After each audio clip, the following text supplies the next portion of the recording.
Hi, this is Ramona Sawyer, and welcome again to the wrap-up. In the studio we have today is Mr. David Watts. He is the director of the Institute for Social Interaction.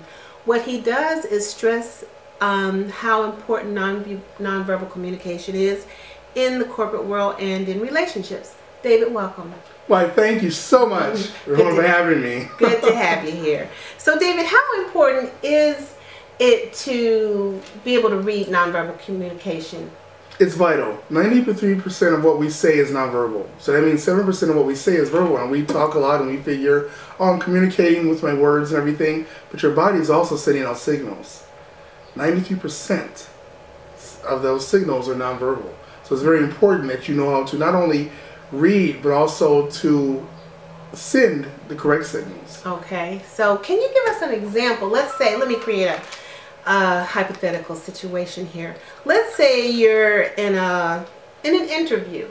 You want to come across positive, knowledgeable. What are some things you should be cognizant of to not do?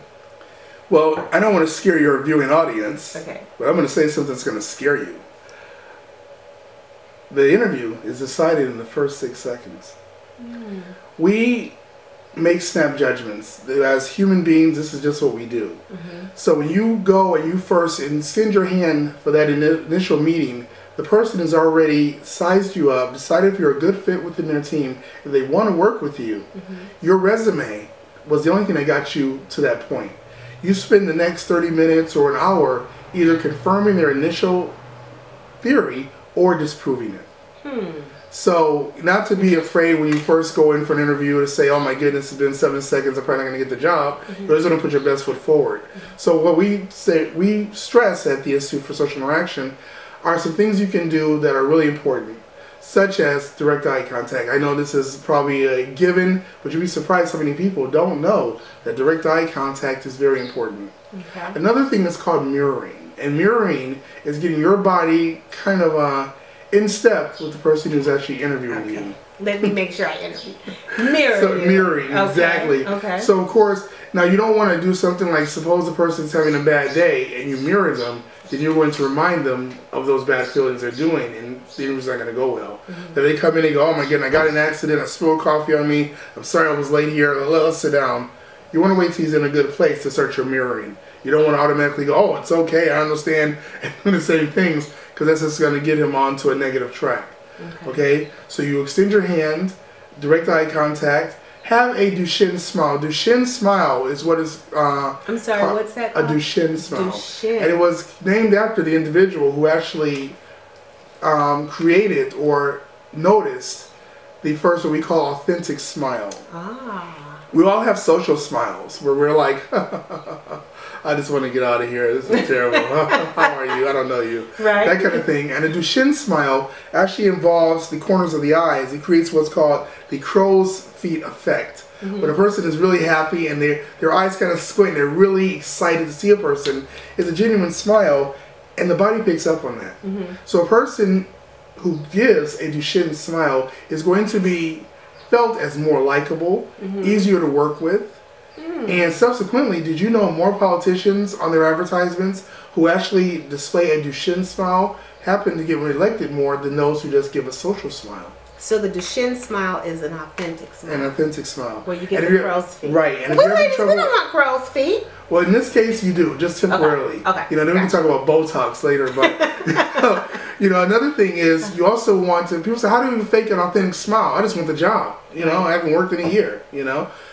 Think of something happy, like when you were working a year ago, you know, and pull from that memory and allow those feelings to resonate with you in that feeling, and then of course project that feeling to the person that you're interacting with.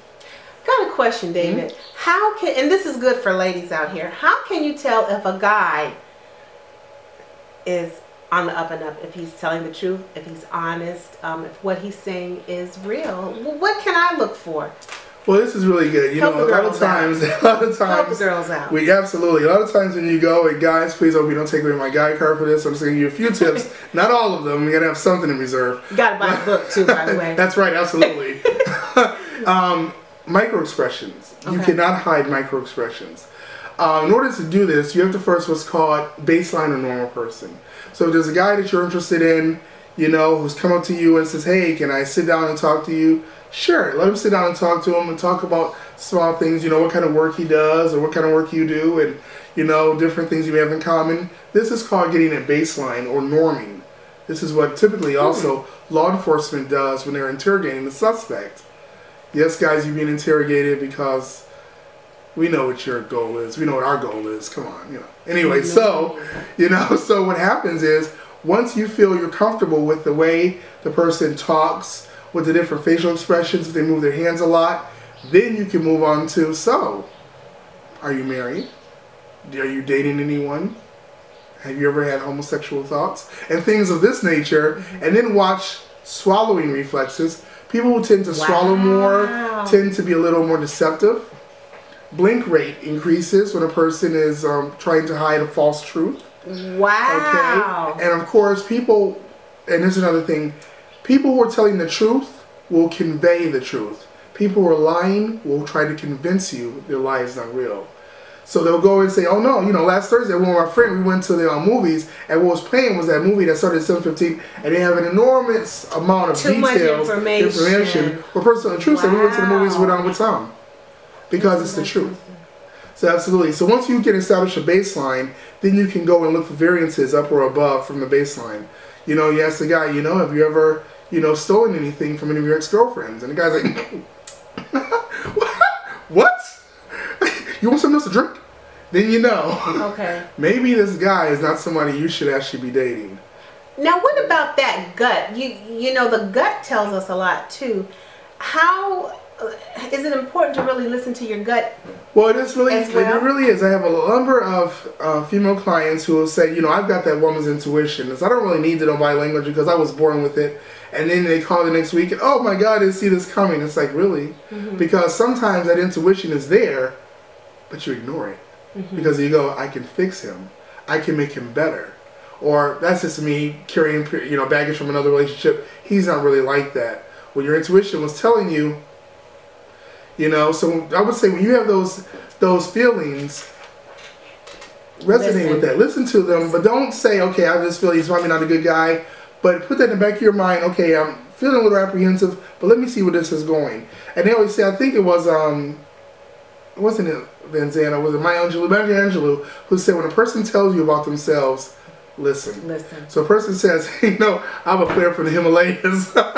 Okay. He's probably a player from the Himalayas. Maybe not from the Himalayas, but probably definitely from Oakland. Yes. Okay, there was a question that was right on the top of my head I wanted to ask. Oh, I can't remember what it was. We'll have to cut. Oh, that happens.